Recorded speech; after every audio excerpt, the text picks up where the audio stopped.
Of a direct all-out war between two of the most powerful militaries in West Asia became more likely after Iran fired roughly 200 ballistic missiles at Israel, drawing strong reaction from Israeli Prime Minister Benjamin Netanyahu, who said Iran made a big mistake and will pay for it. DD India's Ayushi Bhatnagar has more on this. Rockets lit up the skies over Jerusalem on Tuesday after Iran fired a salvo of nearly 200 ballistic missiles at Israel. This comes days after Israel killed leader of Iran-backed Hezbollah and later sent troops into Lebanon. Israel said it intercepted more than 180 missiles. Israel's Prime Minister Benjamin Netanyahu warns of retaliation after Iran's attack, also vowed to give a befitting reply to whoever attacks Israel. Iran made a big mistake tonight, and it will pay for it.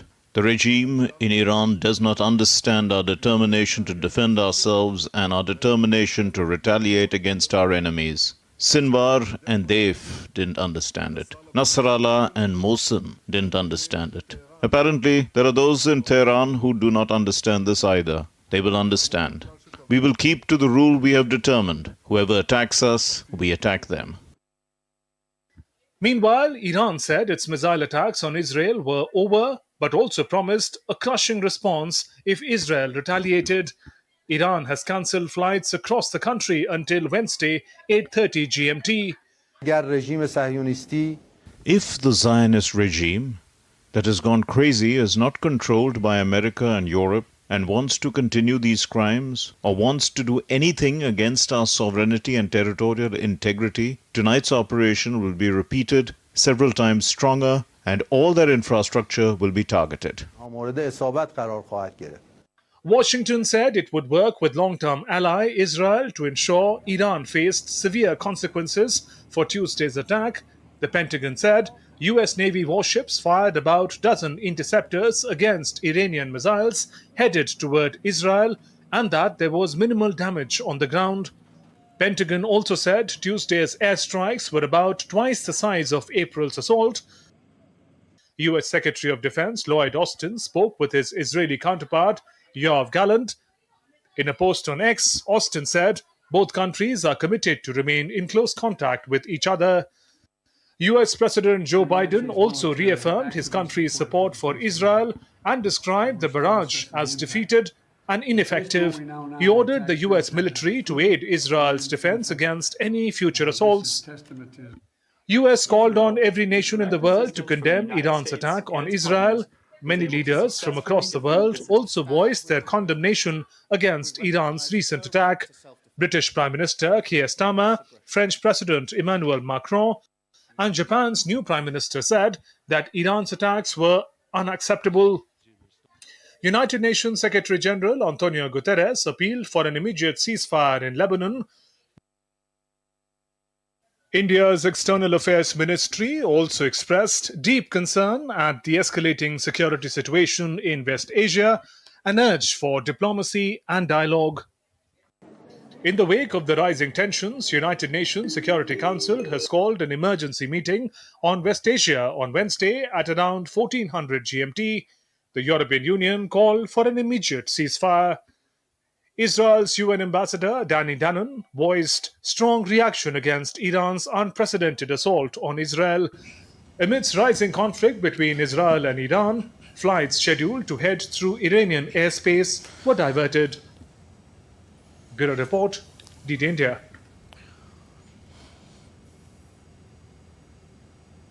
And tensions in West Asia are on the boil, especially when it comes to what happened between Israel and Iran. And to discuss more on it, I've been joined by Ambassador Anil Kumar Trigunayat, former senior diplomat. Sir, thank you so much, first of all, for joining in on the broadcast. Let me begin with what Benjamin Netanyahu said. Iran made a big mistake tonight and it will pay for it. On one hand, Israel vows response to the missile attack by Iran, and on the other hand, Iran says that if Israel retaliates, then it would be met with vast destruction. Do you see a possibility of broadening of the conflict in the region? Well, I think that now they are really reaching the threshold. Everybody is trying that this war does not escalate further.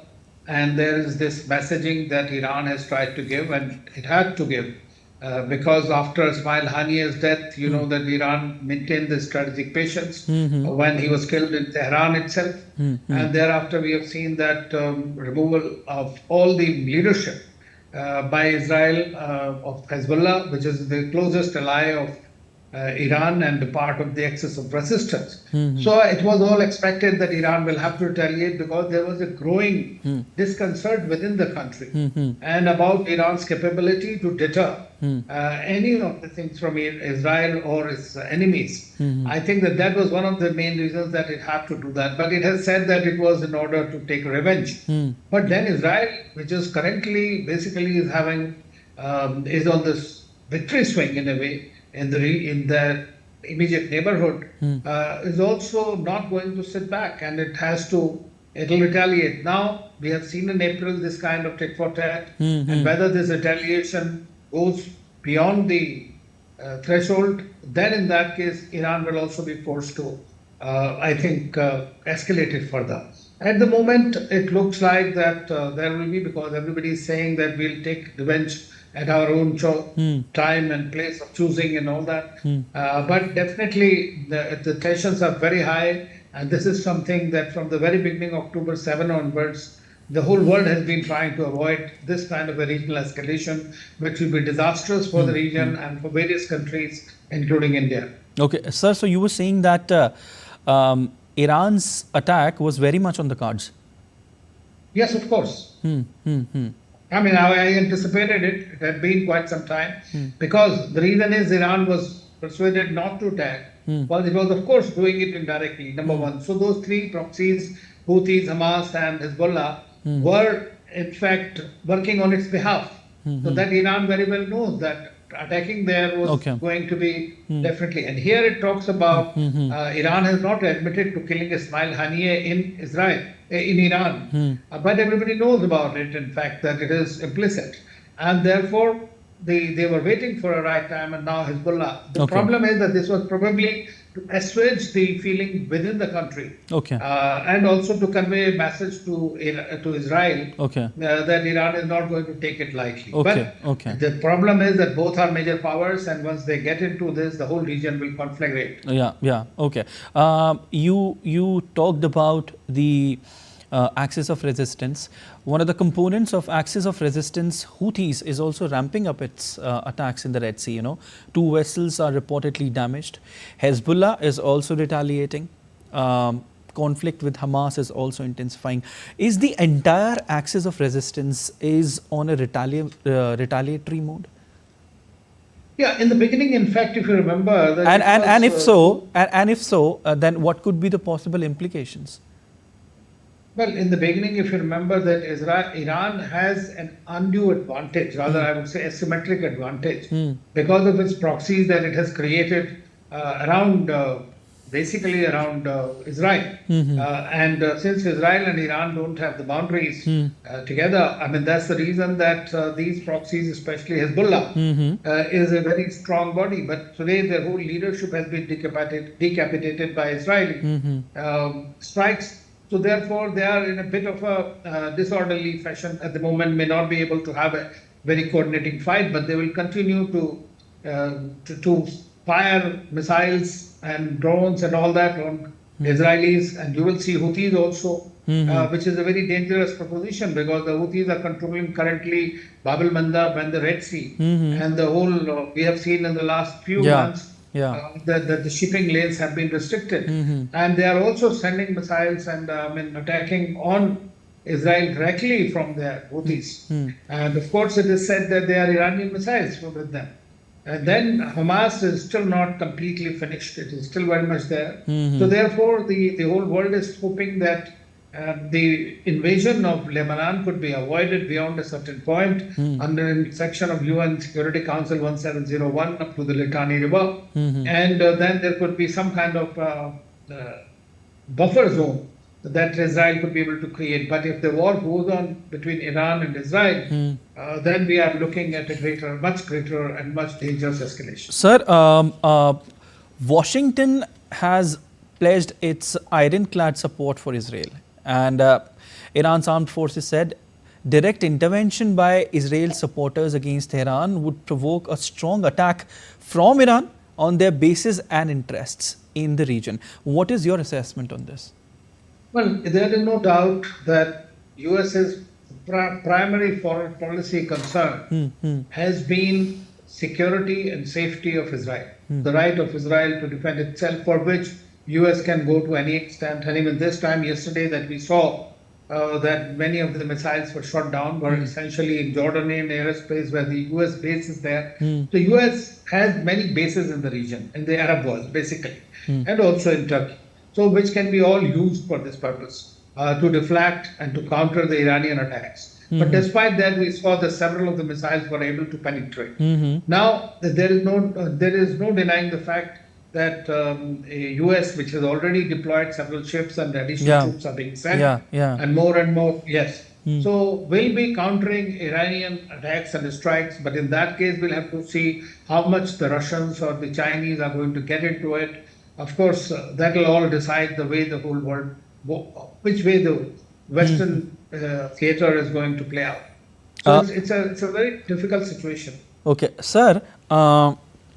One possibility is that Israel now carries out airstrikes on Iran, perhaps targeting sites used for its nuclear program. Do you think?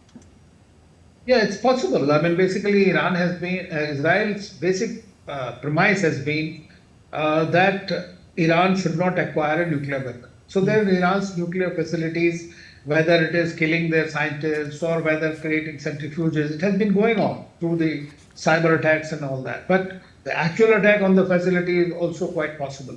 I mean, because what Iran has done is Iran has also attacked on the Mossad headquarters, some of the air base and all that of Israel, and claiming that they have finished about 20 F-35s now, which is a big achievement if they have really done it. We don't know it. It's not been verified on the ground. Okay. But both sides are indulging in high-stake claims, and let's see how it plays out. But the fact remains is that it is a very dangerous situation, and we have reached currently the threshold. Now it will depend on the kind of response and retaliation that Israel does, because that will decide the future course of action. It might happen like in April. That happened, that both sides attacked, and then it kept quiet. Yes. All right, definitely you said it right. The situation right now is very dangerous, but we'll have to wait and see what comes next. But it was wonderful having conversation with you, sir. Thank you for joining in on the broadcast.